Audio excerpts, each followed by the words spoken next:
שלום וברכה. האם בחור שמתחיל לעוף מישיבה לישיבה וככל שהוא עובר ישיבות הוא יורד ללמטה, האם יהיה נכון לבוא ולהעביר אותו בצורה מיידית בתחילת הדרדור שלו לישיבה של נושרים ששם יוכלו להרים אותו, יוכלו לבוא ולתת לו את הכלים להתמודד עם היכולות שלו והמצב שלו, או שעדיף לנו להמשיך ולהתעקש שישאר בישיבות רגילות ומשם לנסות את מזלנו שאולי באמת יישאר באיזו ישיבה שנמצאת במקום קצת יותר גבוה מאשר ישיבות של נושרים. חשוב לציין שהעניין הזה של ישיבה, של נושרים או של בחורים קלאסיים, זה שאלה עם הרבה אחריות והמון השלכות ולדורי דורות. השאלה הזו צריכה תמיד, בכל מקרה ספציפי, להיות מלווה על ידי איש מקצוע לנוער מתמודד, ובמקביל להעלות את השאלה הזו לגדולי ישראל לקבלת הברכה וההכוונה שלהם. אז ככה, חשוב לתת הקדמה. מה זה ישיבה רגילה, מה המעלות שלה בהקשר של נוער כזה, ומה המעלה של ישיבה של נוער מתמודד. אז בישיבה רגילה, המעלה היא שברגע שהבחור מתחיל לפזול ונכנס בו רוח שטות ורוח רעה כזו, יכול להיות שיום אחד המצב הזה ייפסק והוא יעלה על מסלול. ברגע שהוא נמצא בתוך ישיבה רגילה, הוא יכול לעלות חזרה למסלול, להיות בחור טוב ואיכותי, ולהתרומם ובעצם לממש את הייעוד שלו בישיבה הטובה הזו. מאידך גיסא, יש בעיה שבישיבה הזו הוא בעצם מתנהג כמו בחור נושר לכל דבר, יש לו סמארטפון מתחת לכרית ובלילות הולך לבילויים במקומות שפחות קשרים.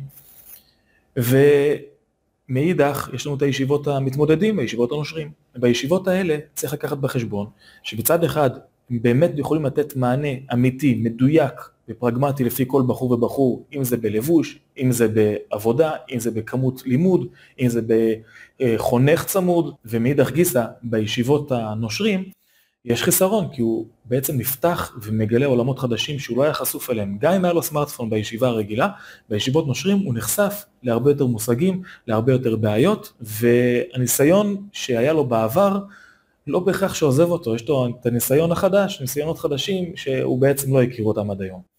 ואיתם הוא צריך להתמודד, וברגע שהוא נכנס לתוך מערכת כזו וסחרחרה כזו גדולה, יש סיכוי הרבה יותר גדול שהוא יאבד לחלוטין ויפלט לגמרי מעולם הישיבות. מה שאני מייעץ להורים ברמה האישית לעשות, זה לבוא לתפוס את הבן לשיחה. שיחה אישית, נוחה, טובה, והשאלה צריכה להיות אחת. לאן פניך? האם פניך זה מסגרת ישיבה רגילה, או שאתה בכלל לא נמצא שם? ואם אתה בכלל לא נמצא שם, אנחנו נבין שצריך להתנהל איתך בצורה אחרת. כמובן, אני חוזר ומדגיש, צריך התייעצות וגדולי ישראל בכל מקרה לגופו. ברגע שאתה ניגש לבחור ושואל אותו לאן פניו, לדוגמה, אם הוא מחזיק סמארטפון, אתה שואל אותו, תגיד לי, מה נראה לך? שלא יזרקו אותך משם, מהישיבה הזו, ולישיבה אחרת, וגם יהיה קשה לך להתקבל.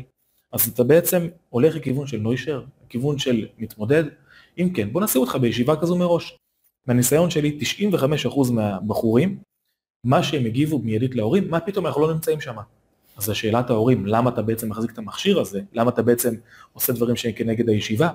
אז הבחור בעצם אומר, מחוסר חשיבה, מחוסר משעמום גדול, זה הגיע לי, זה לא הגיע ממקום שהוא בעצם מבין את ההשלכה האמיתית שתיווצר לו, שבעצם שם אותו במקום של נוישר, במקום של ישיבות עם סגנון אחר לחלוטין.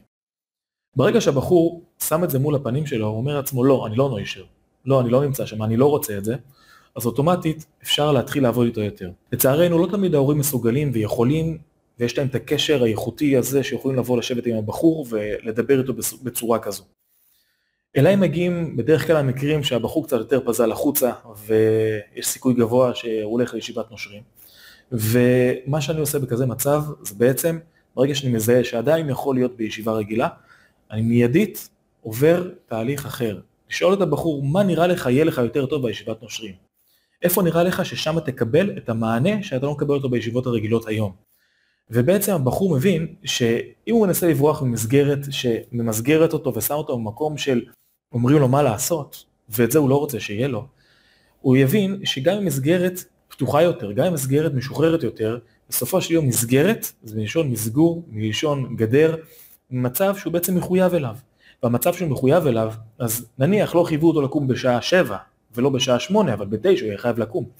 יהיה לו דברים חדשים שבהם הוא יהיה חייב. וגם שם בסופו של דבר הוא יגיע לקצה וירגיש שהוא חנוק, ואז הוא ילך לישיבה עוד יותר פתוחה, שגם את הדברים האלה לא יגידו לו, וגם שם בסוף יגיע לגדר מסוימת שהוא ירגיש חנוק, ואז ימשיך קדימה ויפלט לגמרי מעולם הישיבות. זה דברים שרואים אותם בכל יום. ברגע שהבחור מבין שמה שקשה לו זה דבר שיהיה קשה לו גם בעתיד, הבחור בסופו של יום עוצר, חושב ובאמת עושה את קבלת ההחלטות הנכונה מבחינתו. לשמחתי הצלחתי להציל המון נערים מלבוא ולעבור לישיבות נושרים, ובאמת מצליחים במקומות הרגילים.